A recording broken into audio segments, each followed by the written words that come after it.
కేవలము మనకి అవగాహన లేని కారణంగా ఇక్కడ ఈ స్పృహ పెరగాలి. హిందూ సమాజం ఈ దృష్ట్యా కూడా స్పృహ పెరగాలి. అదే పర్యావరణాన్ని కాపాడుకోవాలి. పర్యావరణానికి మతము కులముతో సంబంధం లేదు, యావత్తు సృష్టికి సంబంధించినటువంటి. ఇంకా నాలుగవది స్వాభిమానము, స్వరాజ్యము, స్వతంత్రము, స్వభాష, స్వవేష, స్వ అనేటటువంటి ఈ స్వ ప్రతిదాల్లోనూ రావాలి. భారతదేశం యొక్క చరిత్ర 50 సంవత్సరాలది కాదు, 100 సంవత్సరాలది కాదు, 1000 సంవత్సరాలది కాదు, కోట్లాది సంవత్సరాలు. ఆ చరిత్ర విషయం దగ్గర నుంచి మొదలుపెట్టి మన ఇంట్లో వాడేటటువంటి వస్తువుల వరకు ఇంకా నేను ప్రస్తావన చేశాను.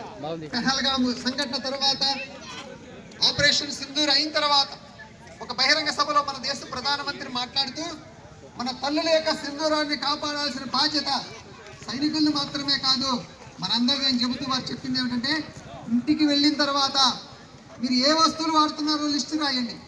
అమెరికాకి చెందిన వస్తువులు, పాకిస్తాన్కి చెందిన వస్తువులు, చైనాకి వస్తున్న చెందిన వాడుతున్నామా, మన లోకల్లో ఉన్నటువంటి వస్తువులు వాడుతున్నామా? ఇక్కడి నుంచి ప్రారంభించే స్వదేశీ ప్రతి దానిలోను. పుట్టినరోజు ఏ రోజు జరుపుకుంటాం? తిథి ప్రకారంగా జరుపుకోవటము పుట్టినరోజు. వివాహము ముహూర్తము పూజారి దగ్గరికి వెళ్ళి డబ్బులు ఇచ్చి మర్చి ముహూర్తాన్ని పెట్టిస్తాం. కానీ తర్వాత వార్షికోత్సవం డేట్ ప్రకారంగా జరుపుకుంటున్నాం.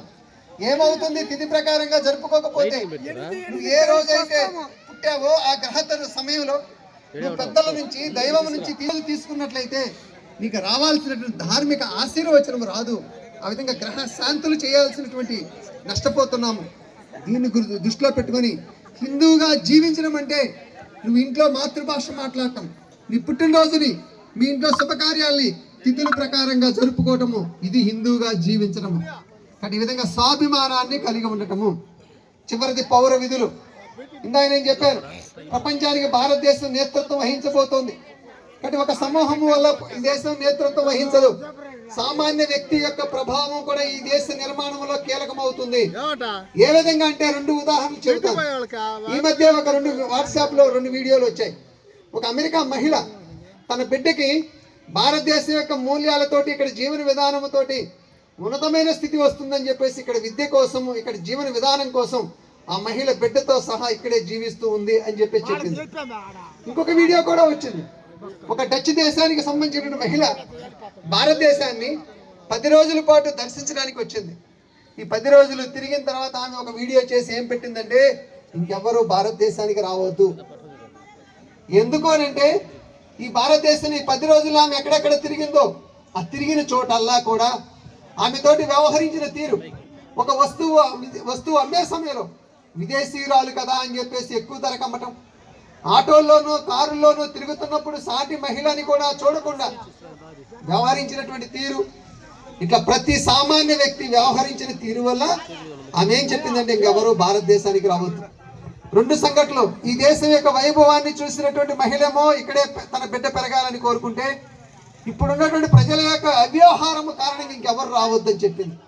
కానీ భారతదేశం నేతృత్వం వహించాలంటే ఈ దేశంలో ఉన్న సామాన్య వ్యక్తి కూడా ఈ స్పృహతో ఉండాలనేటువంటి సంఘటనలు గుర్తు చేస్తూ, పౌర విధులు, రోడ్డు మీద ట్రాఫిక్ పాటించేటటువంటి విషయం కావచ్చు, పోలీసు ఉంటేనే ట్రాఫిక్ పాటించడం కాదు, ఇది మన కర్తవ్యం అని చెప్పేసి దాన్ని గౌరవించడం. హెల్మెట్ పెట్టుకోవడం దగ్గర నుంచి మొదలుపెట్టి సెల్ ఫోన్ వాడేటటువంటి విషయంలో వ్యవహారం దగ్గర నుంచి, అలాగే ప్రభుత్వానికి పన్నులు కట్టే వ్యవహారం దగ్గర నుంచి, అలాగే ఇంటి లోపల దాటి బయటికి వచ్చిన సందర్భంలో ప్రజలకు సంబంధించినటువంటి, ప్రభుత్వానికి సంబంధించిన ఆస్తుల విషయంలో మన వ్యవహారం, వీటన్నిటి పట్ల ఉండాల్సినటువంటి దృష్టికోణం, ఇది పౌర విధులు.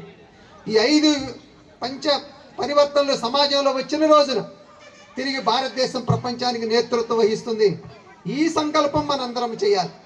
కానీ చెప్పండి అందరం ఒకసారి, అందరినీ సమానంగా చూస్తాము. చెప్పండి ఒకసారి. ఇది సమరసత. రెండోది, మన కుటుంబ భావాన్ని, కుటుంబాన్ని కాపాడుకుంటాము. మూడోది, పర్యావరణాన్ని కాపాడుతాము. వృక్షాలను అధికంగా నాటుతాము.